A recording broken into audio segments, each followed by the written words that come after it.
السلام علیکم دوستو، تو ہماری کہانی دیکھنے کے لیے ہمارے چینل کو سبسکرائب کریں اور ہماری ویڈیو کو لائک کریں۔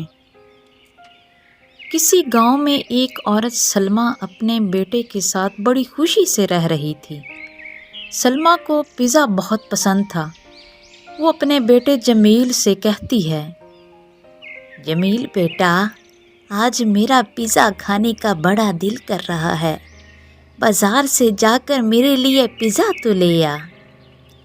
یہ سب سن کر بیٹا اپنی ماں سے مذاق کرتا ہے اور پھر کہتا ہے، ٹھیک ہے ماں، میں پیزا لے آتا ہوں آپ کے لیے۔ پھر جمیل اپنی ماں کے لیے پیزا لینے چلا جاتا ہے اور تھوڑی دیر بعد پیزا لے کر آتا ہے تو دونوں ماں بیٹا مل کر پیزا کھاتے ہیں۔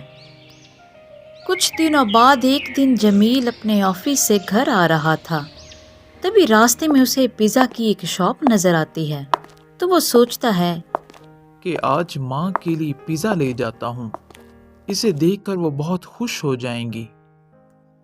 اتنا سوچنے کے بعد جمیل پیزا لینے چلا جاتا ہے اور پیزا لے کر جب گھر جانے لگتا ہے تبھی راستے میں اس کا ایک کار سے ایکسیڈنٹ ہو جاتا ہے۔ ادھر بہت دیر ہو جانے پر جب جمیل گھر نہیں پہنچتا تو اس کی ماں پریشانی میں اسے فون کرتی ہے۔ جمیل کا فون نہیں ملتا، وہ بہت پریشان ہو جاتی ہے۔ کچھ دیر بعد سلمیٰ کو ایک انجان نمبر سے فون آتا ہے اور جمیل کے مرنے کی خبر ملتی ہے۔ یہ خبر سنتے ہی سلمیٰ کے پیروں تلے تو زمین ہی نکل جاتی ہے اور وہ پھوٹ پھوٹ کر رونے لگتی ہے اور روتے روتے کہتی ہے، یا اللہ، یہ میرے ساتھ کیا ہو گیا؟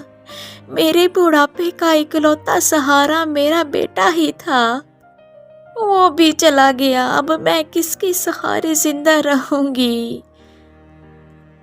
اس کی یہ حالت دیکھ کر اس کے پڑوسی اسے دلاسا دے کر چلے جاتے ہیں۔ سلمیٰ اپنے بیٹے کو دفنا دیتی ہے۔ اب وہ بالکل ہی اکیلی رہ جاتی ہے اور جمیل کی باتوں کو یاد کر کر کے روتی رہتی تھی۔ اسی طرح کئی دن گزر جاتے ہیں۔ بیٹے کے مر جانے کے بعد سلمیٰ کے گھر کی حالت بھی بگڑنے لگتی ہے۔ اس کے پاس کھانے کے لیے کچھ نہیں بچا تھا، تو پھر وہ پڑوسیوں کے پاس کھانا لینے کے لیے چلی جاتی ہے اور کہتی ہے، مجھے کچھ کھانے کو دے دو بیٹا، مجھے بہت بھوک لگی ہے۔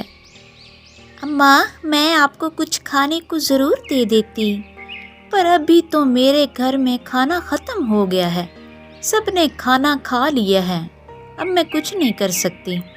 اتنا کہہ کر وہ عورت اپنے گھر کا دروازہ بند کر دیتی ہے اور کوئی بھی اسے کھانے کو کچھ نہیں دیتا۔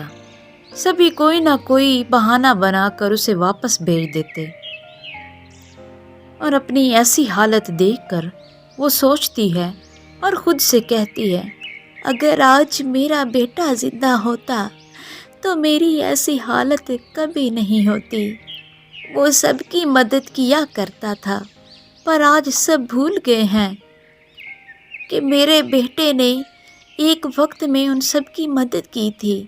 آج اس کی ماں کو ان کی ضرورت ہے تو کوئی بھی میری مدد نہیں کر رہا۔